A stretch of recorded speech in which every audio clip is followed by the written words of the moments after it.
Hello, everybody. Welcome to the game.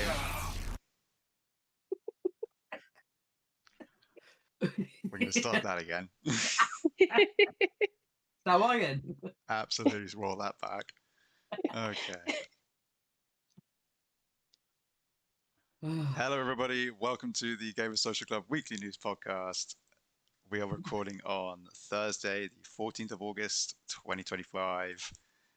We have made it halfway through the month, and it looks like it's going to be a busy one coming up for the rest of it.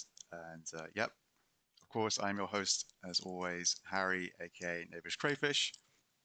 And joining me this week, I have the greatest showman I know, Adam, aka oh no, not Addy.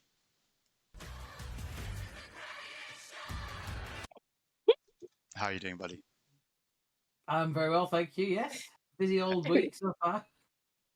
Are we going to get copyright claims for that? Like, yeah, it's fine. All right, then. Good to see you guys. Good, ready to chat stuff. Yeah. Feeling quite. I say maniacal. My hair is kind of saying I've lost the thread, but You'll definitely bring a certain energy. I will say that. Yeah. Got Bernard Black style hair at the moment. It's just kind of. yeah. Where's your lolly, Addy? And of course, the other person you can hear is no empathy, only daggers. It's Lady V. V, how are you doing? I'm very well, thank you. My hair is not all over the place because it's still about 26 degrees here, and it's stuck to my head. So yeah, that's the state we're in. But of course, you have come to listen to the Gamers Social Club Weekly News Podcast, which is a podcast we do every week to talk about the news in gaming.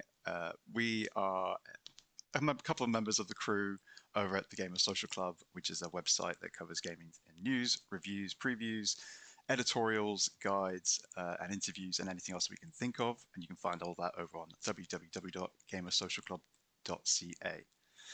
The three main things you need to know about the team, this rowdy crew of unprofessionals that you see in front of you and everybody else, is that there are three pillars to everything that we do. First and foremost, we are a grassroots independent outlet. We are totally independent. It's all fueled by our passion and love of gaming and wanting to share it with you. Second thing to know is that every game that we review, we see credits on, or at least we play it to the absolute hilt so that you know that you're getting the sort of full review of the game that we are covering and that we haven't missed out on anything. And third and final is that we run all of our news through a rumor-free filter. We only deal in factual news, so you can be sure that everything you get from us is up to date and accurate as of the time of writing it, and we'll do our best to keep it updated going forward, so you can have confidence in that. Of course, this is our YouTube channel, which you can join as well. Please subscribe for more content like this alongside our other two podcasts that we do on a regular basis, which is the Party Chat on the weekend with Nathan and Fraze as your hosts. And then we have the Girl Pod every Monday with Lady V and Candy as your hosts. And I believe the last one, you had your first guest on as well. Is that correct? Yes. We had Sean on for the party chat, who, or KingOTheCask, as you might know him, who is, luckily for us, as we were looking for guests and we were struggling to get them, Candy's husband. And she just forced him to do it because he was also in the hits. But yeah, we had a good time talking about cozy games, as it's not something that Candy and I are really into, but it's something that Sean likes a lot. So, we're trying to get his perspective on cozy gaming, as we were like, how have you not drowned a sim? What is wrong with you? Like, where is your maniacal energy? I always used to put it in the room, take away all the doors and windows, and then put the lamp in and set it on fire, or like drown it, like just fill the room with water. That's what I all the experience of the Sims. Would you make the whole kitchen ovens? Yeah, you could make a fireplace. An oven. Fireplace, and then just fill the bottom of the room with rugs. That would also set it on fire. Yeah, like we're of a certain generation, everybody. If you haven't picked up on that. But yes, of course, if you enjoy serial content, killers, digital serial killers. Let's be clear. It sounds like we do our serial killing over the internet. I do okay, all my killing I don't want to online. get into the weeds of this. We haven't even finished the rigmarole. I've never killed anyone, and you can't prove it. Like... I was in my house. That guy died like 300 miles away. Like... If you would like more content like this, then please consider subscribing to the channel. And if you enjoyed today's episode, please leave a like. And if you have anything to share with us, like whether or not you think we're sane, please leave it in the comments below. Everything we talk about today, alongside all of our socials for ourselves and the site, will be found below. But yeah, if you want to follow us anywhere, please check down in the description. And you can find all the material that we'll sort of reference from our site down there as well. But yeah, please go check out all of our written work over at the Gamer Social Club. We really appreciate it. I think we've made it to the other side of the rigmarole, and we can finally move on to our first segment, which is, as always, what we have been playing. And today, I've been busy playing something for a review, so I'm under embargo. I'm saying everything weird today. And so I will leave it up to you two, please, to chat about what you've been up to and what we've been playing. V, let's start with you. Yeah, so I mean, I've been dipping a little bit into the backlog.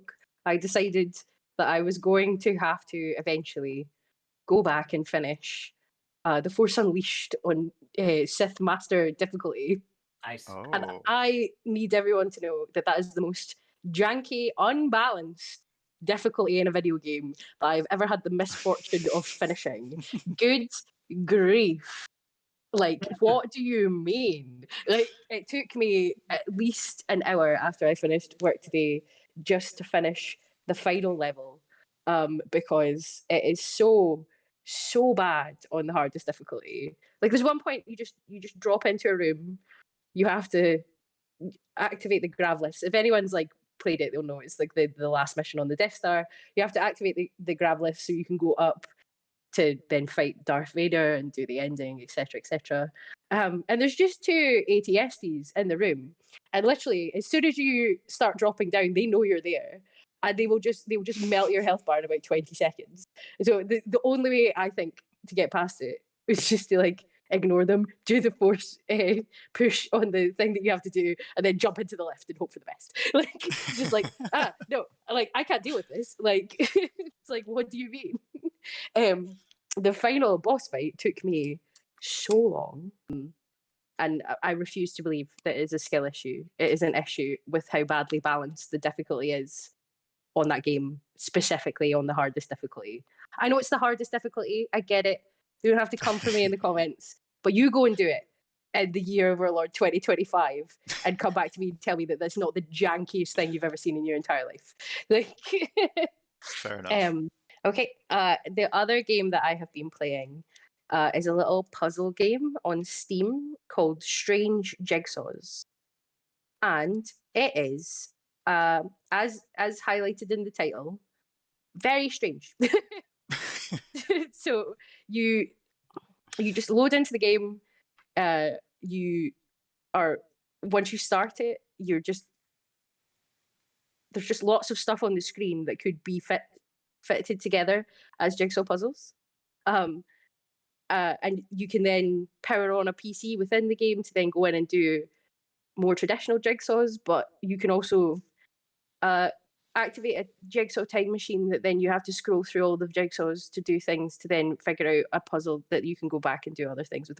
It's very mind-bending. I would highly recommend it. It's super creative and super, super fun.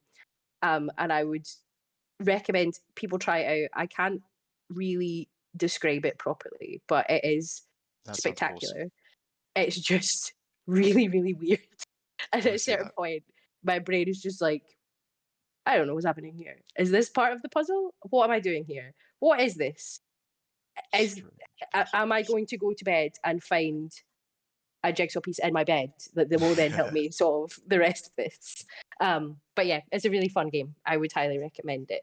I would not recommend doing the Sith Master difficulty on The Force Unleashed, but I would recommend picking up Strange Jigsaws on Steam. It's I think it will only cost me like £4 or something, and it's like a little solo dev, and it's a really fun game. Would highly recommend.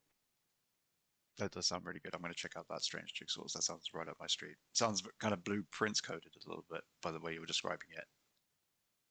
Yeah. I mean, I've not had to get out a pen and paper as of yet, but I feel like at some point I'm going to have to get out a pen and paper. Yeah. At the moment, I'm just staring at jigsaws, and wondering if I'm dumb.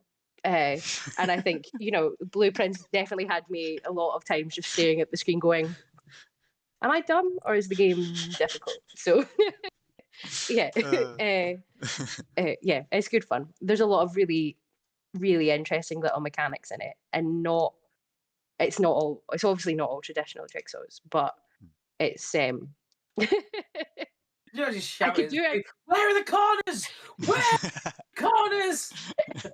Yeah, I could do a normal jigsaw. I'm not that dumb. Like, it's just a line. It's just a line of pieces. There's like a fun one that's quite easy, but it's like you have bits that are supposed to be from a different puzzle, but you also have like a little paint pot, so you can like flip them around and then color them so that they'll fit into the new puzzle. Like it's got a lot of fun little mechanics in it, and also a time machine. Yeah. For some reason that I will figure out what that does at some point, unless I'm too dumb to get it.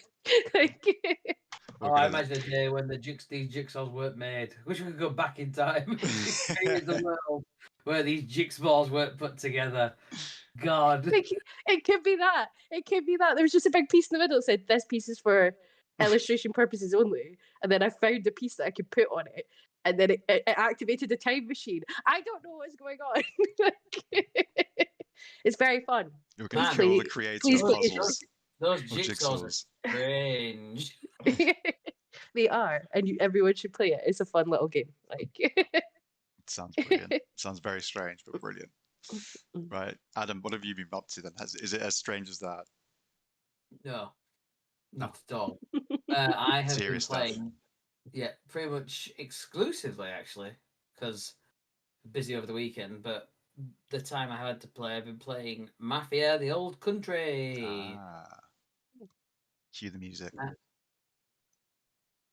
I don't have the music. You can carry on. Don't worry. Oh, okay, right. I don't have that. I don't. We'll talk to Candy. We'll talk to Candy. We'll edit the music in. It'll be fine. Yeah. But not don't cut say this that. bit I can't promise that. Yeah. So, yes, Mafia: The Old Country, really cool. I'm not actually. I remember dabbling with Mafia 2 on the 360, and then never really playing much of it. And then I remember playing a bit of Mafia 3, and then getting immediately fatigued by an open world, and then going, and then didn't carry on with it.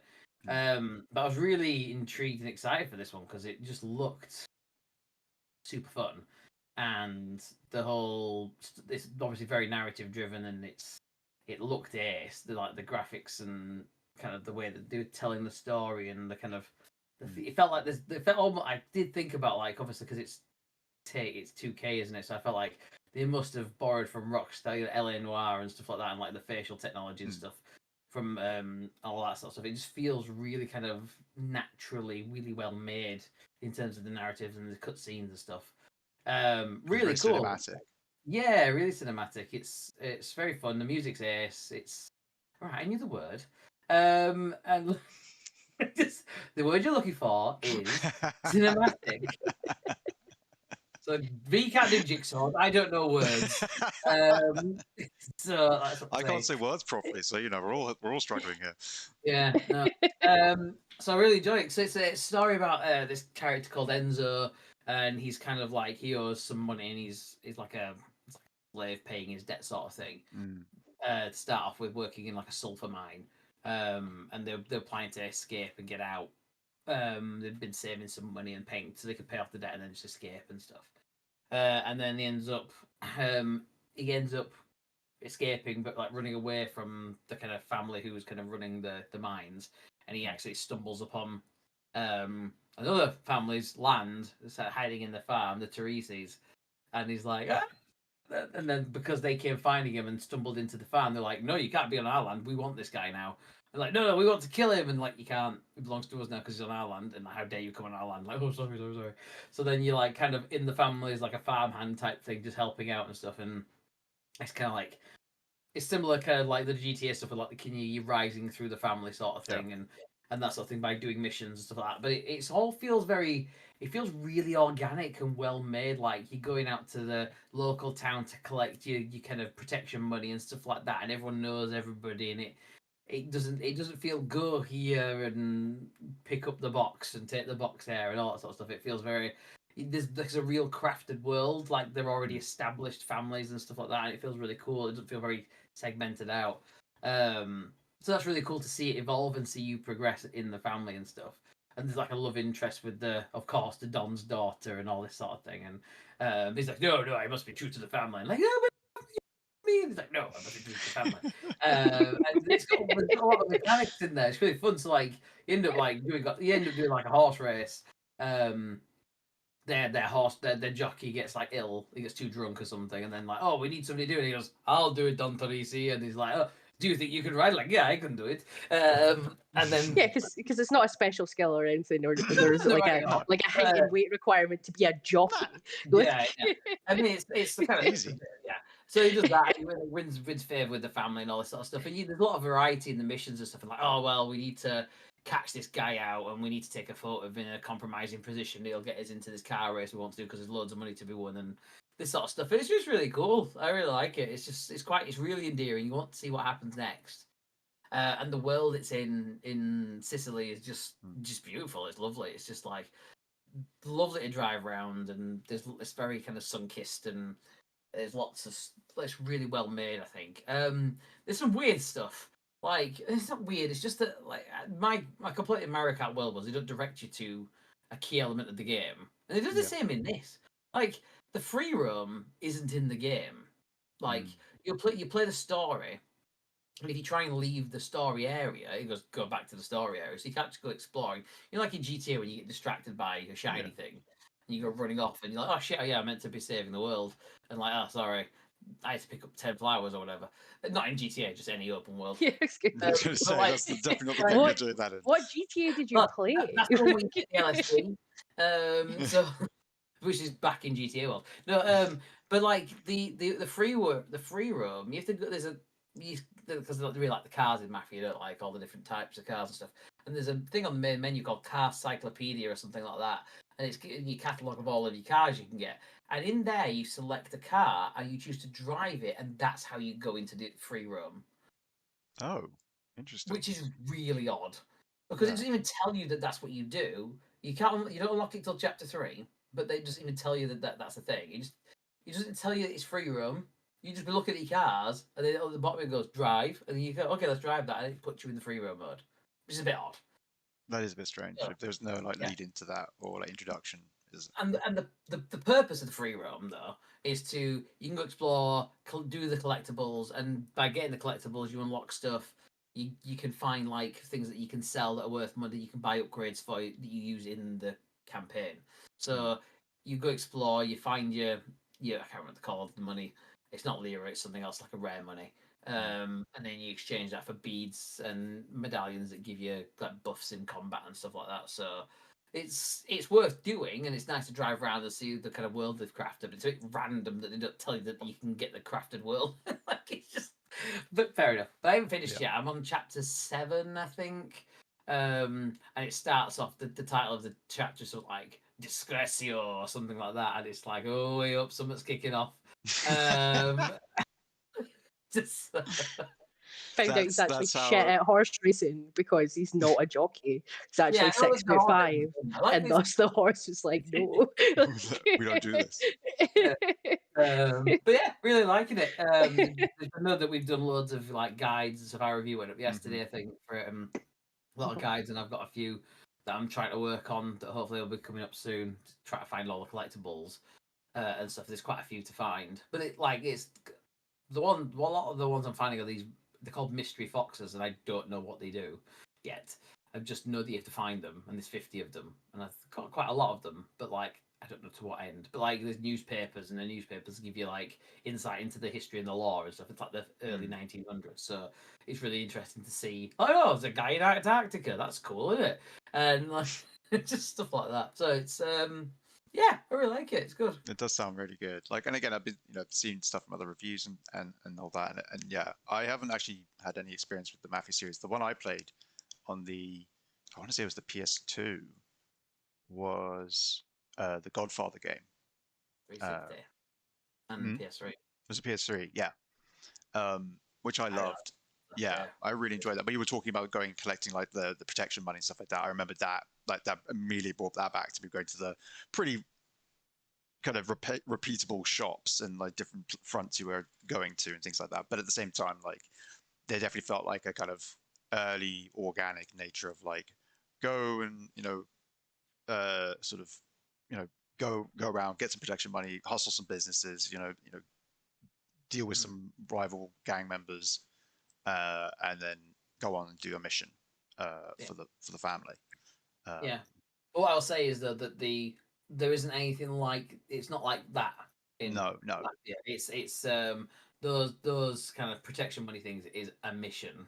Like it's not a side thing that you just do to kill time. It's like all of the kind of campaign is, there isn't side stuff.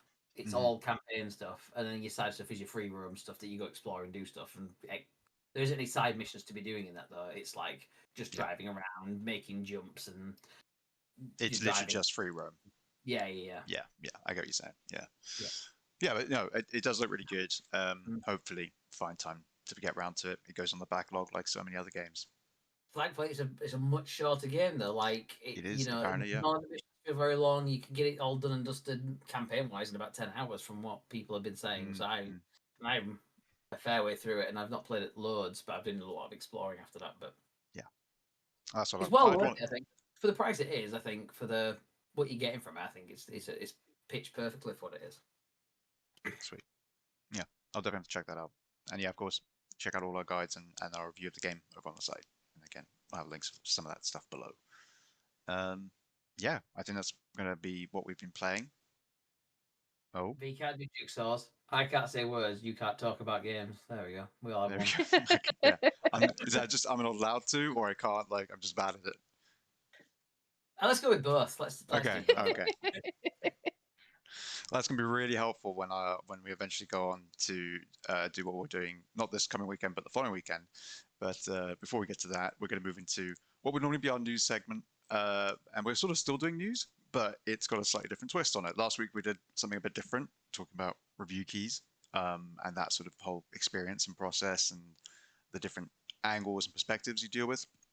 This time, Gamer Social Club is, already was pretty international, but we are coming to a city near you, if it's either Glasgow, New York, or Cologne in Germany, because we have been to Glasgow. We actually had two of the members of this here show, the two with their thumbs up, waving.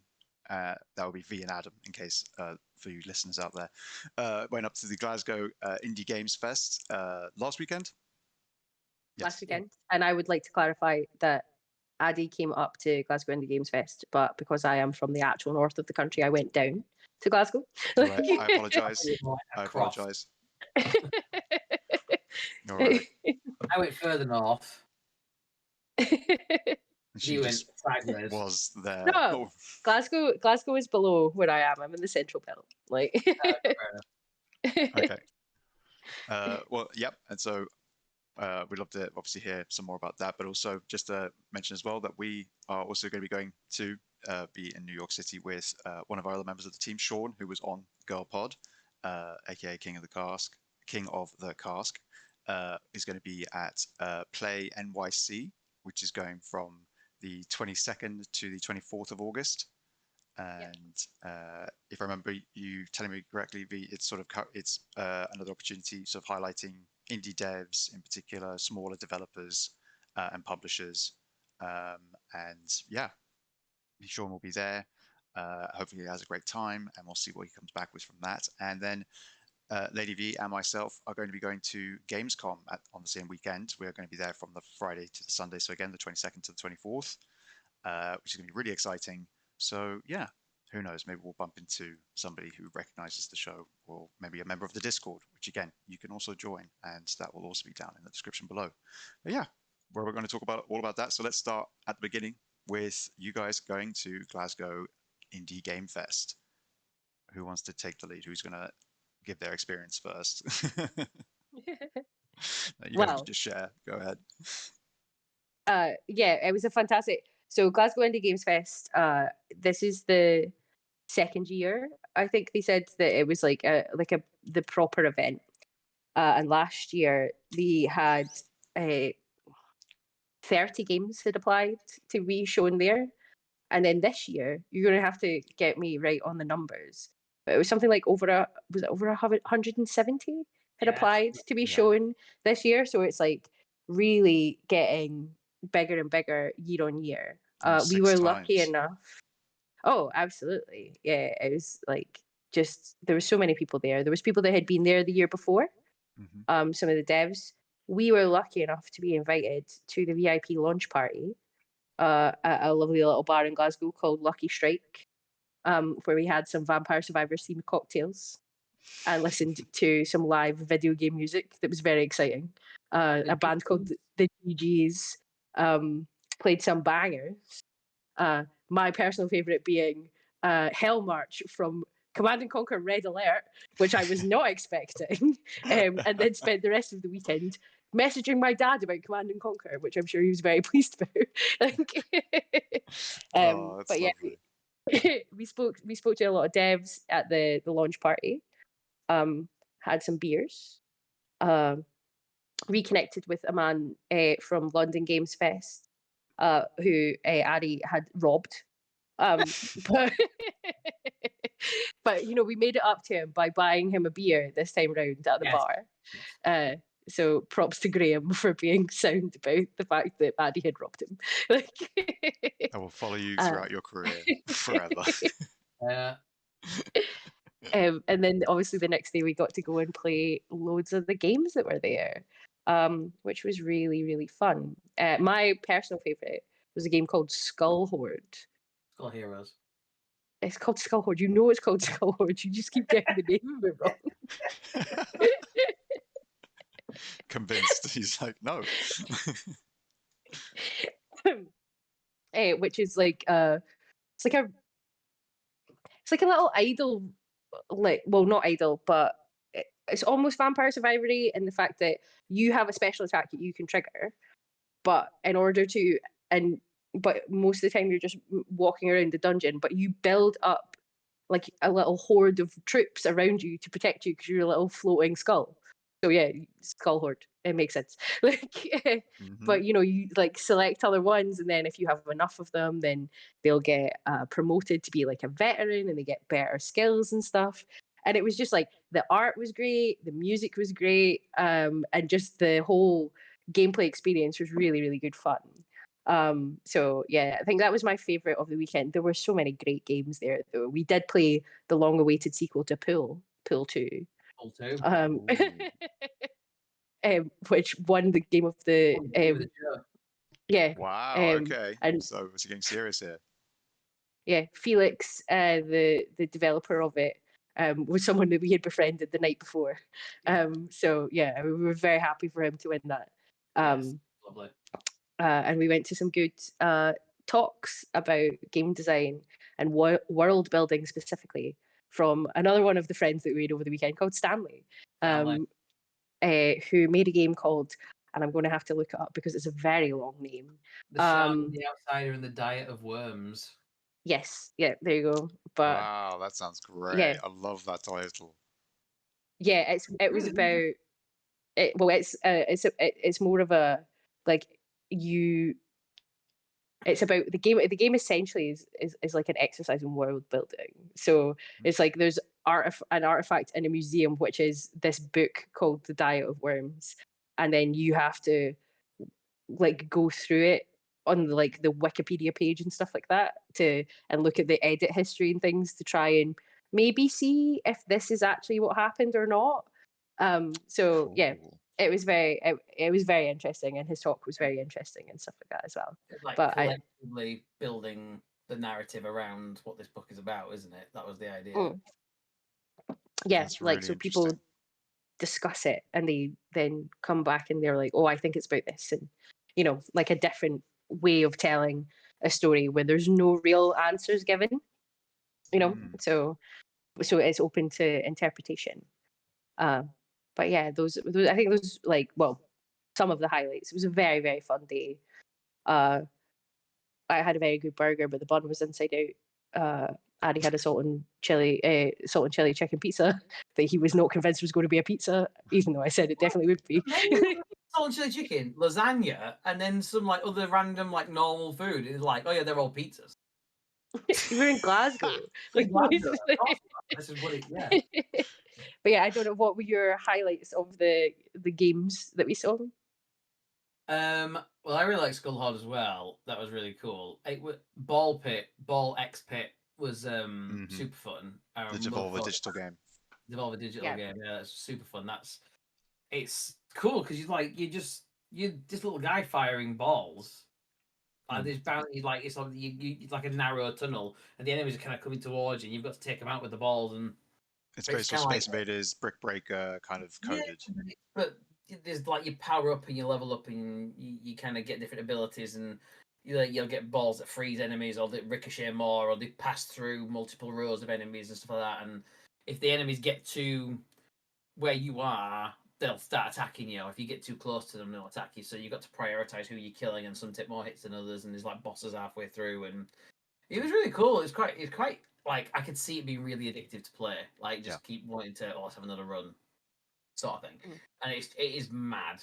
Like that, that you remember the presentation from Summer Games Fest, and it was just like 10 minutes of that guy and just talking about ball pit, and like, all right, okay, we'll see what this is about. And it's just really fun to play.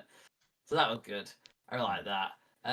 Pool 2 was fun, just a party game of different like pool type games. We played one that was chaos, and it was you've got to get the ball across they're all pool balls, and you've got cues, and you're hitting them, and you've got to. It was on a river, and you've got to get it past you've got to score it by getting it past the line on the river. And V didn't score the entire level. That's not true.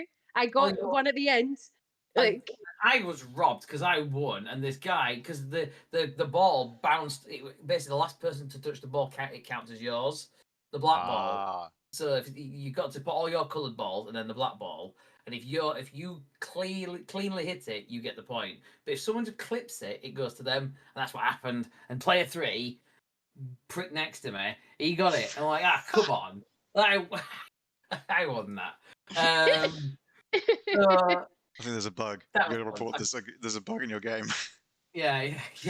I can see why that won game of the show though, because like he was sitting down like 4 people at a time. It's just really good, clean fun. Apart from bullshit cheaters. And then and all of this way, all the things we were shouting at each other, like I'm sure it'd be good, clean fun for some people. Like in terms of like the language, I mean just clean as in like it's a cool, simple game.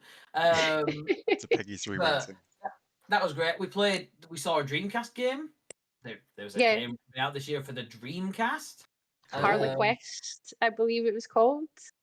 It's like a little like dungeon crawler type thing, wasn't it? Yeah, like a sort of top-down 3D dungeon crawler guy. And there's a Game Boy Color game coming out this year, on like a modified Game Boy Color, but still it was built onto a Game Boy Color, which is mad. Like an adventure type thing. So there's weird stuff as well. But like fair play, like if you've got an audience for it, like the Dreamcast one has passed its Kickstarter goal, so there's enough people who wanted to do it. I really like some of the like kind of really creative ones, like what's the one with Minorb? Asterism. Like we got Minorbs. We got little crocheted little men in orb, and like there's this game. Like, we didn't get a chance to play because it was being played with quite an intimidating 5 blue button spherical thing. And there's always somebody on it. But it was like the game was entirely made like out of craft. So like the main character was kind of like a crochet guy, and then all of the things is paper, and like, the speech bubbles are like crumpled paper that expands and crumbles down and stuff like that. So it's just like the amount of time and effort that goes into it, and they've got like a space rock album you could buy and a guitar pick, and I spent a fortune just buying the merch. I didn't play the game. I was really into the cool stuff. Man in Orb is up there on the shelf. But like that was really cool. And I've tried to see if there's anything else. We played that Reality Drift was good fun. It was like outrunning hell. That was cool. Like it looks smart as well, but it's really fun. So again, you kind of get as you play through, you can choose a power up, so like acceleration, speed, or max speed, and all that sort of stuff. And you got to try racing like 60 people or whatever. But it's got a very outrun feel to it. But then the place is on fire. No, sometimes you're in heaven, and sometimes there's just lots of cats. Also, yes. Okay. Shifting through reality. I guess so. That makes more sense. Yeah. Yeah. But you got the highest score of the day. I did. Yeah. I was the best performer because I don't think people realize you could boost. I was boosting the whole time, and everyone else was coming like 30th, and I was like third. Like, guys, came in second. You are underselling yourself. He thought the developer thought you were going to win. He was really excited. Yeah, I was really excited. And then who said Jonas card game? But there's loads of cool stuff. There was some stuff we didn't get a chance to play because again, there was really popular stuff like Agent Squidge, which looked super fun. It's like a co-op stealth game, and it just looked chaos, like Human Fall Flat, but like being stealthy, and it just looks mad. Like there's a guy who was like just dragging toilet paper like across a room. Like, how are you being stealthy at this point? It looks all the fun. But yeah, we met loads of lovely people. It was great to catch up with Retche Graham, who's the developer of Zoe Be Gone, who we saw at New Game Plus in London. So it was good to catch up with him and how he's getting on. So yeah, it was a lovely time. Lots of lovely people and lots of fun. Sounds like it does sound brilliant. And obviously, seeing the pics you guys sent from the nights and stuff like that, it looked great. Good turnout. My highlight of the GGs, because they were awesome, and they're not anywhere online. I don't think you can't watch or listen to any of the music, and they absolutely should be putting some stuff up out there because they just smashed it. But they did the boss music from Final Fantasy VII, and that is already a bang. But they absolutely nailed it. Yes, I was like, I was pumped. I was ready to fight someone. It was like, I love it. That's just a night out in Glasgow, Adam. Yeah, very fun. That's what everyone listens to before they go out. Yeah, getting yourself sacked up. That's it. Yeah. No, I'm glad you guys had a good time, and obviously, like it will be. Hopefully, it happens again next year, and we'll be able to go again, and maybe get more of us there.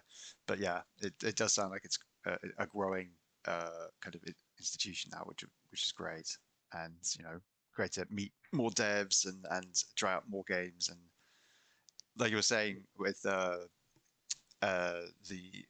which one was it you were saying? It was like the little astronaut one made out of all the different sort of crafting materials. That I feel like it's just like such a trend for 2025. There are so many games which are being made by, well, that may not come out this year, I'm sure, but like right now there seems to be a real thing for like games being made in like other medias and then made into games. So of course you've got like your South of Midnights, you've got your Midnight Walks, you've had your Harold Haliburts. I play Paper Clay, which again is not made with them, but is made to look like it's assembled from those. So even if it's like a totally still digital game, but it's replicating that sort of stuff. It seems really interesting that has become a kind of a bit of a zeitgeist, it feels like right now, at least in the indie scene. A lot of sort of playing around with medias and different like amalgamations of those sort of things. But yeah. Asterism is out now, and so if you would like to play, which because it's seen as it's described as an interactive music video album, because the developer Claire Morwood made all of the little astronauts and stuff by hand, all the claymations done by hand, and all the paper craft is done by hand. But she also wrote an entire Riot Girl album that goes along with it that you can buy alongside the game on Steam. So it is a real labour of love, and the soundtrack is a banger because I bought it digitally on Steam. That's awesome. That's really cool. Oh well, I got I don't believe we got anything up on the site as of yet that's covering the. No, I'm gonna do our highlights. But Cool. they will be up. But Addy does have a showcase.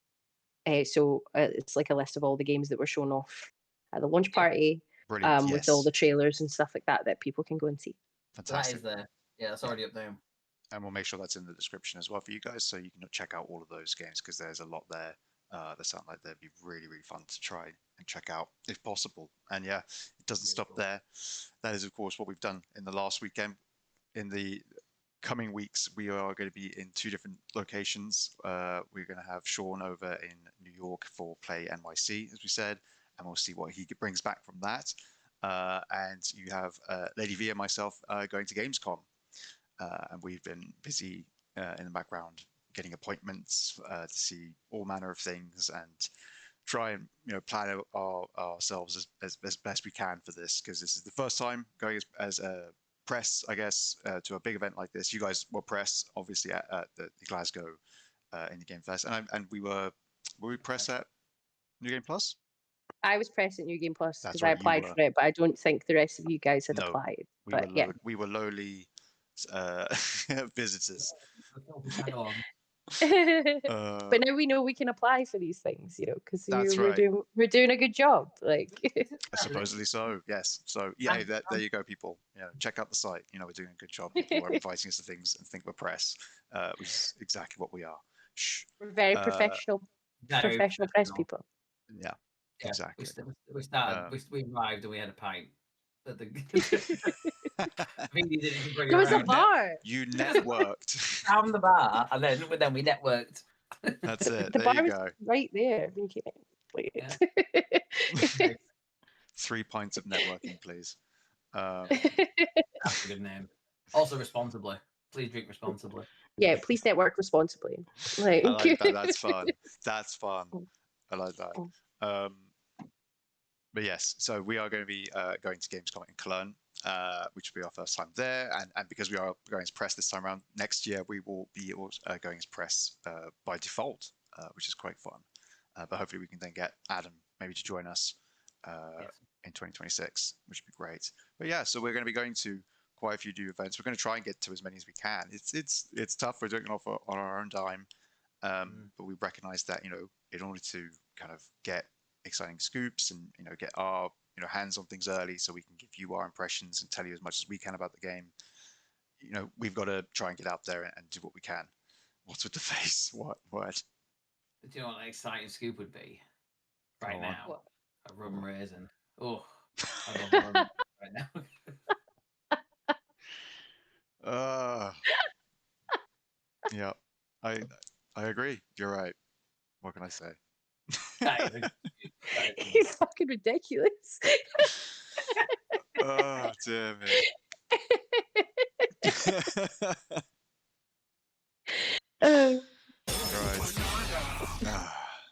Right. Can we all agree that banana flavored ice cream is vile, though? Oh, it's yeah, not a fan.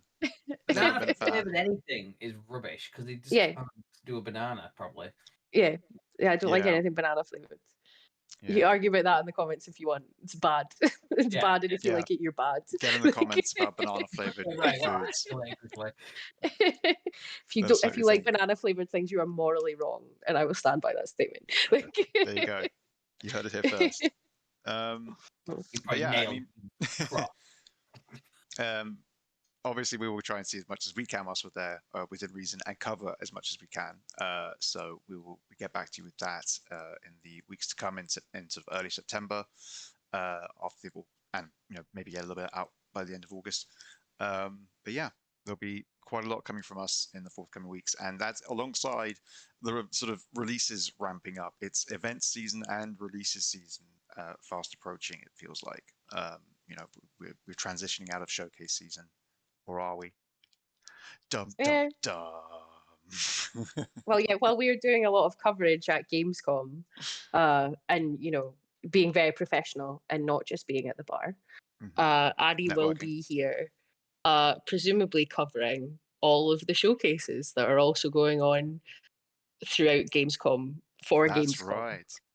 So we got opening night live, and then you got the Xbox showcase. There's a Capcom Twice. showcase. Twice. Two Xbox showcases. Like, And They doubled it up. Showcase, at least. I think oh yeah. all... So Capcom was in like September.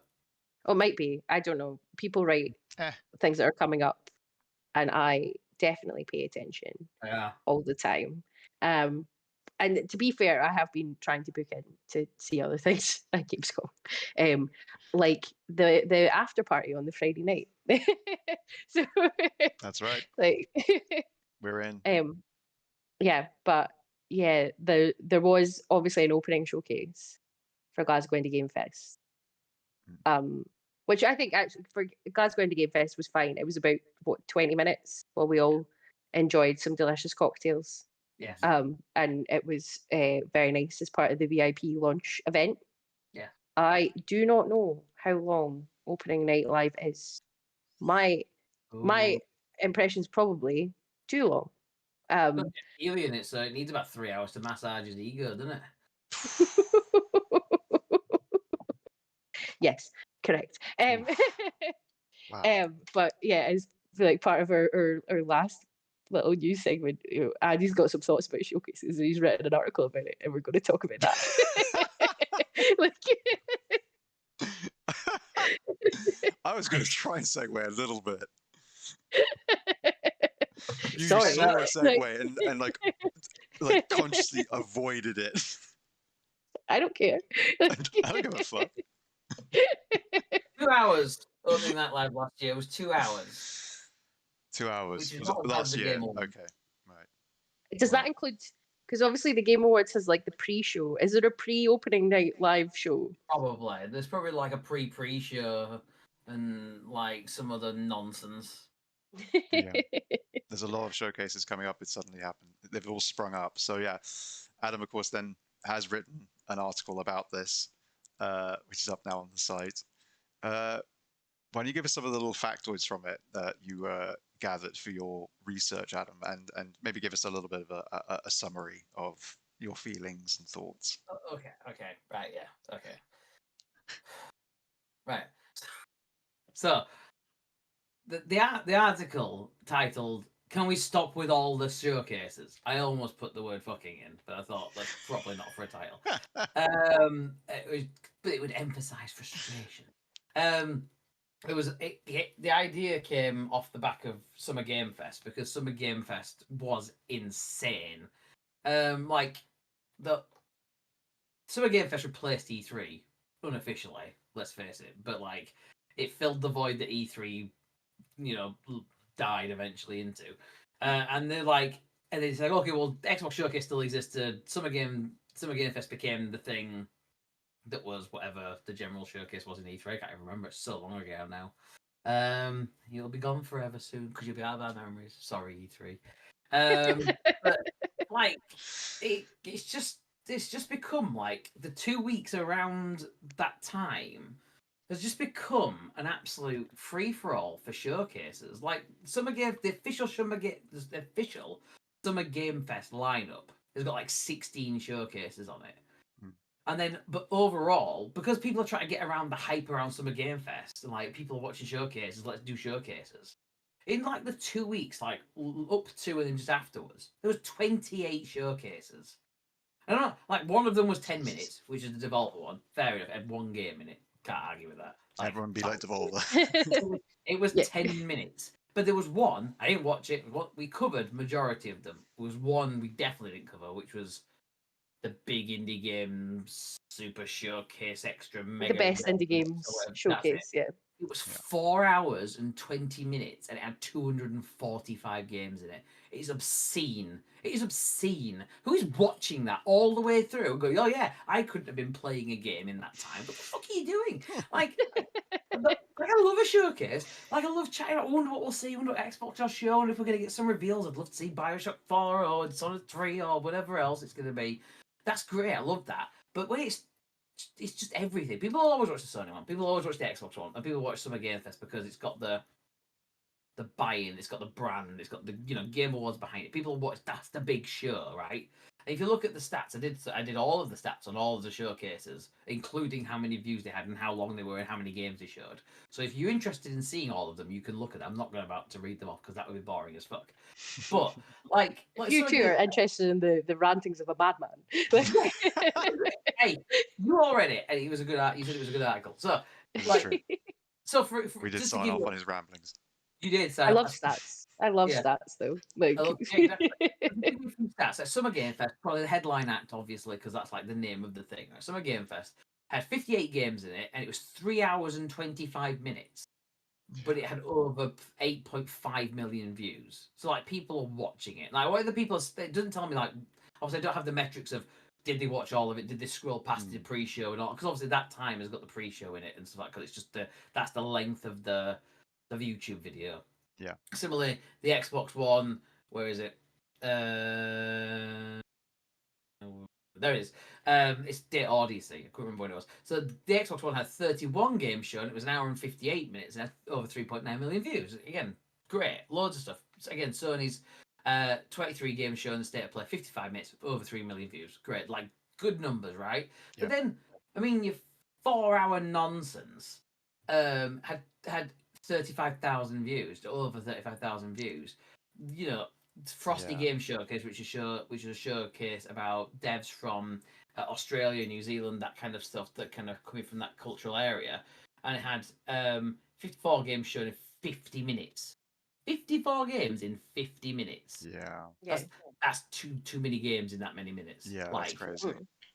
47,000 views, and I feel like there's just like the Black Voices in Gaming thing, right? Such a like a worthy thing to do. Like all of these ones that come from like particular regions, like the I love Day of the Dev, that always have a really good showcase and stuff like that. And it's usually straight after Summer Game Fest, and it's like if you just watch 3 hours of Jeff Keighley, you're like, I can't look at my screen anymore. Like just I need to have it. Too much. I hate to have it up. It's done. So like nothing against Jeff. It's just funny to do it. But like all of these ones, like Day of the Dev and the new this year, the Southeast Asian Game Showcase, Women-led Games Showcase, all of these games that really kind of highlight like underserved devs or cultures or places in the world that like needs their stuff highlighting is buried behind all of the flash stuff. Like the Black Voices in Gaming Showcase was on a day of its own, and it only had over 23,000 views. It should have so many more than that. It didn't have a lot of. It was 19 games. They gave it good time. Hour and 27 minutes. I don't know. I can't remember what the kind of presentation was like and all that sort of stuff. But it was like that. Felt like it should have more than that. And like, what's going on? Is it because that was one of the tail end ones as well. Yeah. That was like one of the last. One of the 3 showcases that took place. Like, are these people just getting burned out? Are they fatigued? It was on the Monday after like the big Xbox show, all that sort of stuff. It's like people aren't going to. I did the totaling. There was 28 showcases over 38 hours over those 2 weeks, and over 120 games shown. Some of those will be repeats, but like, who's got 30 hours, like apparently me, because I watched most of them. But like, it's like people want to play games. There's not enough time. Like we all talk about, there's not enough time to play the games we want to play, let alone sit watching them. And I just feel like it's such a waste of. It's not a waste of time. It's a time that's wasted because of how clustered together they are. Yeah. If they were spread out, like we like nothing in July. Like, what are we doing? Yeah. In January. Could have really done with something in July. In February, that was it.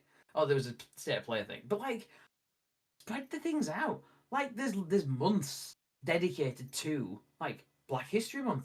I mean, there probably was a Black Voices in Gaming Showcase then.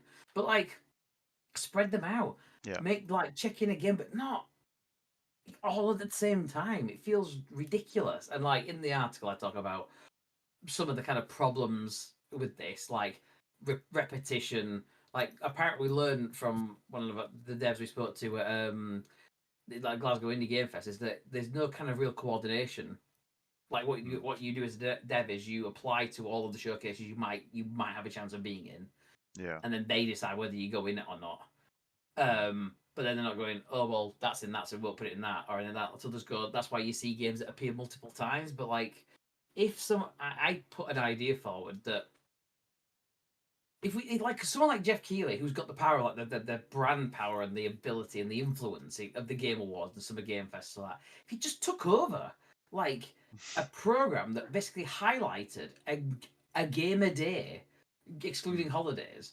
Like if you had a game a day, like this game is like January 2nd is this, January 3rd is this, but it's not just here's a trailer. It's here's an intro to the game, here's a trailer, here's an interview with the dev, here's some of the sound creation, here's stuff like here's an interview with people making the game, and this is what it's about. And you really kind of have a concentrated bit of game all in one day. You'll give you more than 30 seconds, 20 seconds in a showcase that people won't remember. You're putting up 58 games. Could you tell me 58 games from the Summer Game Fest showcase? I bet you'll tell me your favourites. You could. I can't remember how many in it. Yeah. Like there's two. Like I don't even know if I'd be able to tell you my favourites. What was that at the Summer Game Fest? Was it the Xbox One? I can't remember. You don't remember which ones are which, and it's just it becomes. You remember the ones you love, like give me more of Clockwork Revolution, etc. But do you know what I mean? It's like the ones that deserve to be seen because they need more. Like Clockwork Revolution would get seen even if you didn't show it at any of these because there's enough marketing and brand power from Microsoft that it would appear elsewhere. But your indies, your smaller titles, your double A's, they need the space and time to be seen because otherwise people will just go back to Call of Duty, Battlefield, and FIFA and all that sort of stuff and play those games. Like if we want people to explore and see different things, we don't want game devs to kind of not be seen and played. But they need to be given the space. So if you give everybody, the idea was if you give everyone a day, and I don't know if that's the right way, it's just a suggestion. But like, then you're like, oh, that game's not for me. You only have to wait a day, and you'll see what the next new one is. And you might see what the next new one is after that. And like, oh, okay, cool. Like, I will have to wait a day for the next announcement. And that becomes a thing. I always remember Xbox Live Arcade, Wednesday was Xbox Live Arcade Day. And like, and you knew that. It became a thing because they built it up, and that's what it was. So, like, just why can't they do something like that? Just burying it under the showcase, and it's getting ridiculous. For Gamescom, Xbox has got 2 presentations this time. And for the future Games Fest, they're announcing what is going to be at the thing. They're announcing for the announcement of the announcements. Like, oh, come see this trailer at the opening. Like, are you that desperate for attention? Because I'm not reporting on what's going to be at a showcase. I didn't report what's at the showcase. I'm reporting. Come on. Yeah. Fuck off. Well, I think when it gets to that point, though, that's to do advertising stuff, right? Because there was a big thing, was it last year for the Game Awards? Did someone talk about the amount of money it costs to get a trailer at the Game Awards? And it's like, so you then have Summer Games Fest and all these other showcases that do try and build off the hype of them because they're trying to serve like more niche games and more because they're never going to get shown at a Summer Games Fest. They're never going to get shown at a Game Awards because these devs can't afford to give Jeff Keighley this one. I know it's not just Jeff, like it's a corporation, but you know, Jeff, your name's on the thing, your face is on the thing. It's your fault now, Jeff. I'm sorry. Like, but like we can't afford to do that. And then you know, you said like Summer Games Fest was 3 hours or something long. How much of that was actually like all the games, and how many of them were stuffed into tiny little spots because we had a 30-minute highlight of the new COD or something like that, or you know, we had Hideo Kojima there to not talk about a game, just talk about the fact he's really good friends with Jeff Keighley because that's like a standing thing that must happen.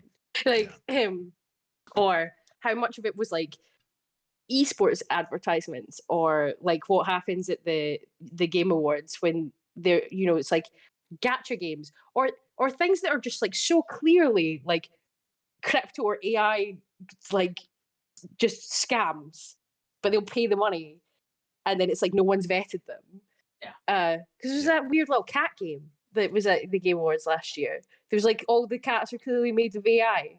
And then like loads of influencers and people from the games industry were like, oh, I had the chance to play this. And I was like, what, the game that's coming to my Xbox Series X, but also Apple Watch? What the fuck are you talking about?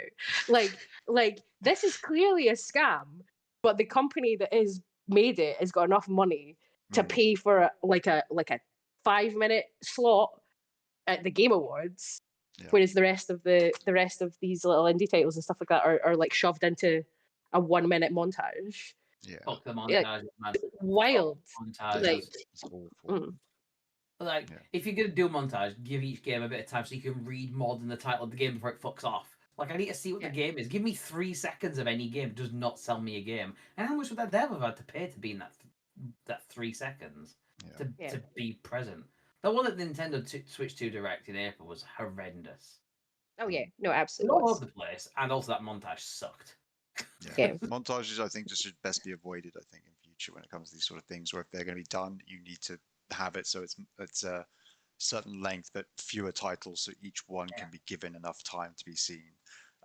More like if you're trying to do like a trailer, if you're getting a trailer when you're watching a YouTube video, it's normally sort of 10 or so seconds before you can click on the thing. Sometimes that length of time, isn't enough. You need to give them ample amounts of time to see 5 to 10 seconds at least of the titles each. So otherwise it's just it's a waste. It's a waste of everything.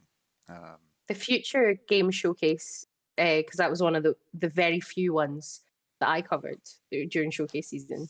They did their montages really well. I think they had 3 montages, which sounds like a lot, but each one of them only had about 5 titles, and each one of them, the game was shown while someone did a voiceover and described the game. So they were all like gave you the blurb summary of the game and showed some gameplay and showed like a bit of the trailer and stuff like that as part of the montage, and put them all together. But specifically also afterwards, each of the games included in the montages had their trailer uploaded individually to the YouTube rather than only being included in the montage part of it. So when we covered it, we could separate them out and give a little bit more rather than having to look through like 5-minute montage with 40 games in it and pause and be like, what is that? Like, pause, what is that? Like, and this so often like put the fucking trailers with your show. Like the amount of the games, they have their own pages on YouTube. They only have they only have the showcase video. Some put the videos up, some are in random orders. Some don't put all of them up, some don't put the montages up. Some don't put any up at all. So if I missed the showcase, you wouldn't know. How am I supposed to know it without watching it all? The whole reason we do those summary articles, and I say it in the article, is because you don't want to watch a 3-hour show. You want to scroll through and see what have you missed. But it's all there. So if I wanted to go to Summer Games Fest and see what games are there, I would expect every trailer to be there.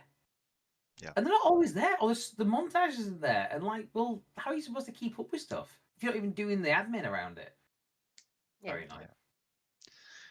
Yes, it is. It's a lot to do in that time frame, and you do a lot of work when it comes around, Adam. So kudos to you, and it is a very good article. And I think everyone should go and have a read of it, and it'd be great to hear your opinions on it. So leave those in the comments below here. Leave that on the article on the site. There is the thing is though as well, because I think there's something about expectations. It like creates a mindset and a behavior in around how people digest the things. They wait for the showcase, they watch the showcase, they slag off the showcase because they didn't have the game that they wanted, and they go off to Jeff Keighley and rate it a D. No, because like what you should be rating is how well the showcase was presented, because showcases vary. Yeah.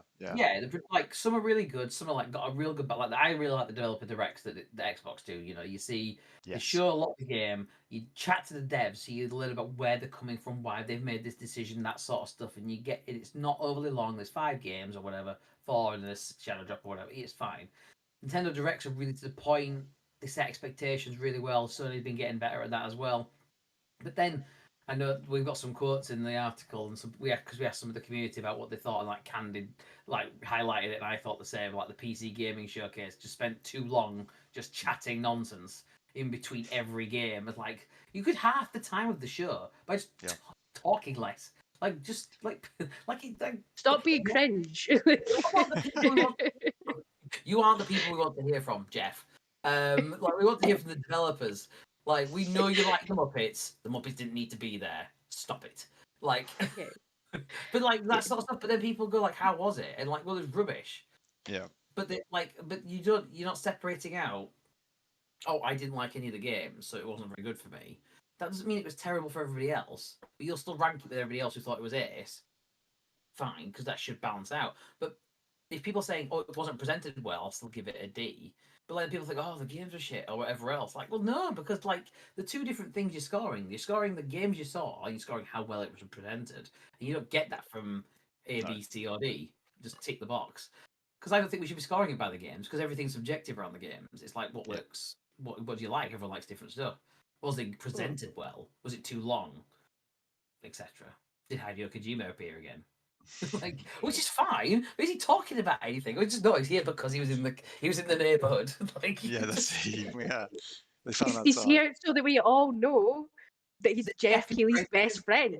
Like, Yeah. we all need to know. Like, it's like, and here's my very good friend, Hideo Kojima. He's not going to talk about any games he's got coming out because he don't have any coming out. Like, yeah. but we need to know that he's friends with Jeff. Like, Don't get me wrong.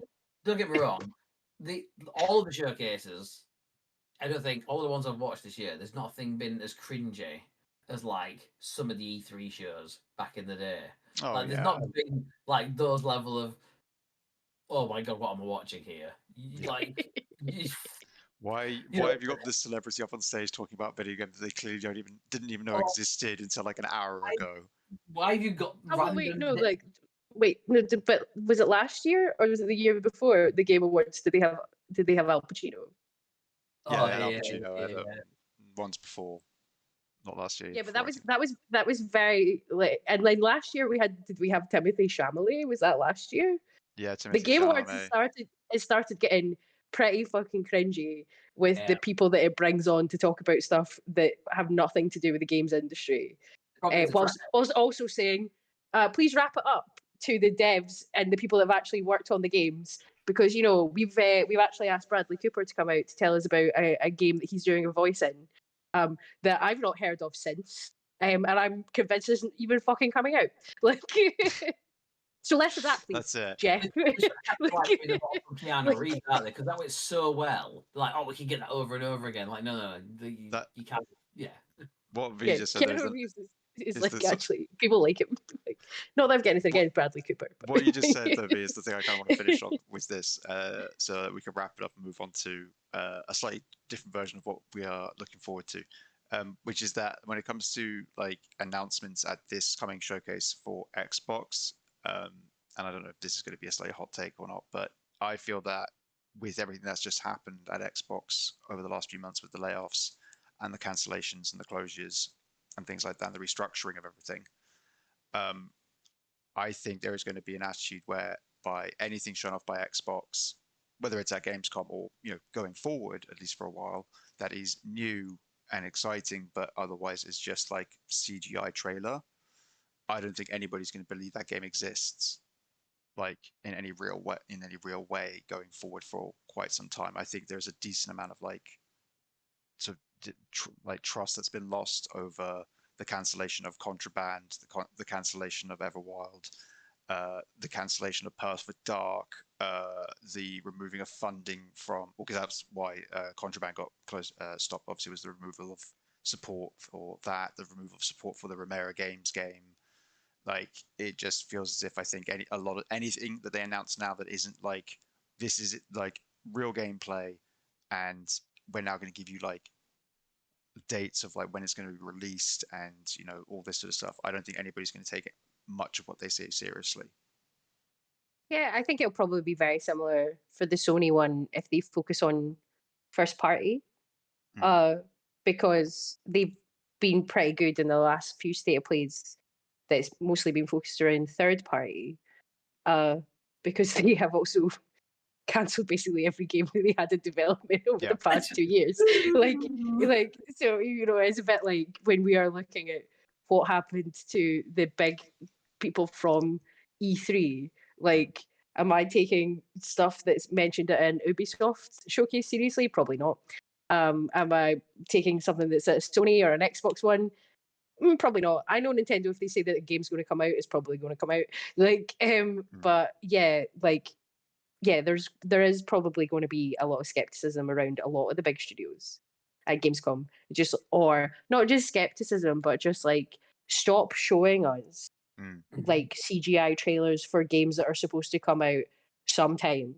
Yeah. Because no one wants to see that. Like there are games coming out in like 3 to 6 months that are getting no press. Show me that so I can get excited about it and put it on my Steam wish list and then buy it and then not have any fucking time to play it.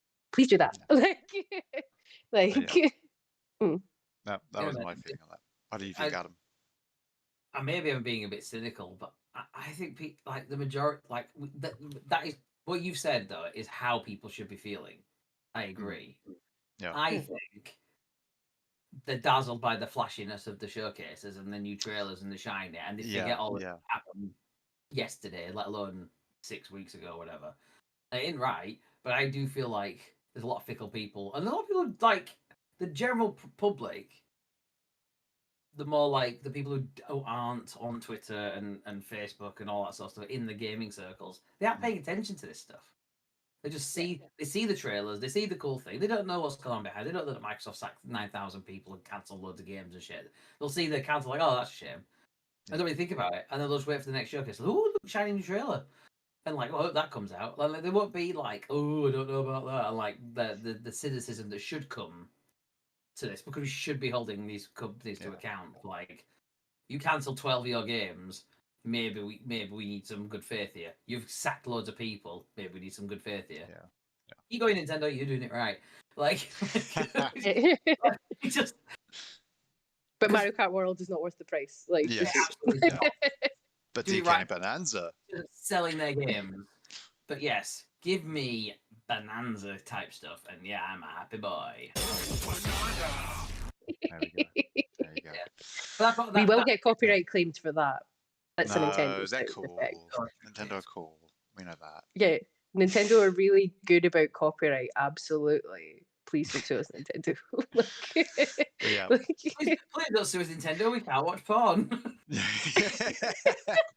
We'll keep relying on that excuse until they repeal the law. Which will be never, so we can use it forever. Airtight, baby. Maybe we could get sponsorship from a VPN company. Hey, no VPN, hit us up. We're in desperate need. Target audience right here. But yeah, I did say we do a little slight tweak on what we're looking forward to, what we're looking forward to playing or anything like that. And just because I thought maybe it'd be fun just to do like pick something from Gamescom that we know is going to be there that we're excited to see more of. For me, it is Keeper, the next game from Double Fine, which is going to be at Xbox's showcase, I believe, on the first day of the 2-day event. So I'm looking forward to seeing more of that. I love everything from Double Fine. Psychonauts 2, their last title was phenomenal, and I've loved their whole catalog pretty much. And yeah, Keeper, being a lighthouse. Yeah, I'm in. Yeah, what are you two looking forward to? B?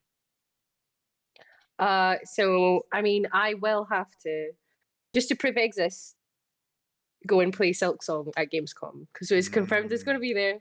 It's confirmed it's going to be there, and just to make sure that it's not just a shared delusion that me and a lot of other people have bought into over the years, I am looking forward to going and seeing and tricking people into leaving the queue so I can get to the front of the queue and playing a little bit of Silksong at Gamescom. I'm definitely looking forward to that. Look, it's Miyamoto. It's a Hideo Kojima. Look, go. Go. You know he's here. Like, he's always there, Jeff. His friend. Oh dear.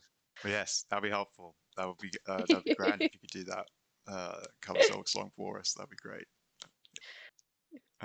Adam, what about you? Is there any games that have are being shown at Gamescom that you're looking forward to seeing more of at least? Dying Light the Beast, probably. Big fan of Dying Light.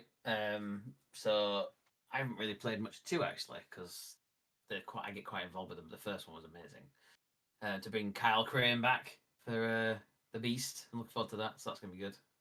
I don't really know what else is going to be there. I don't really, despite all of the announcements of things that are going to be there, that will be at the showcase. Like, I'm not paying attention to those things. But I'm find out at the showcases. Find out at the showcases, yeah. I'd be intrigued to see more about Silk Song, although I've yet to finish the first Hollow Knight, but it's on. You've got time. I've got time. It's not coming out. It doesn't exist. Collective delusion that we all have. Exactly. And we're all enjoying it. Yeah, I think that's where we'll end this week's episode. Thank you two for joining me this week. I don't know if we're going to have an episode for you next week because V and myself will not be here. So yeah, I'm leaving it up to Adam and Mark to decide between them whether or not they want to go ahead and do a pod for you next week. So I will leave you in their capable hands.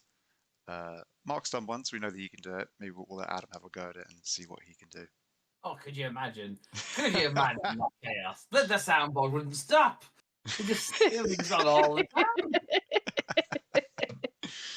That's it, exactly. But yeah, you of course have a lot then to look forward to from us regarding our coverage of the Glasgow Indie Game Fest, Play NYC from Sean, and of course Gamescom from Lady V and myself, and of course the rest of the team who will no doubt be covering things whilst we're at these events.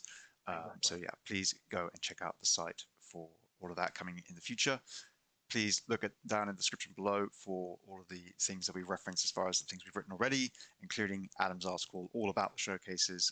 It really is a great editorial, and credit to you, man, for doing that. There's a lot of, clearly a lot of work went into it. So yeah.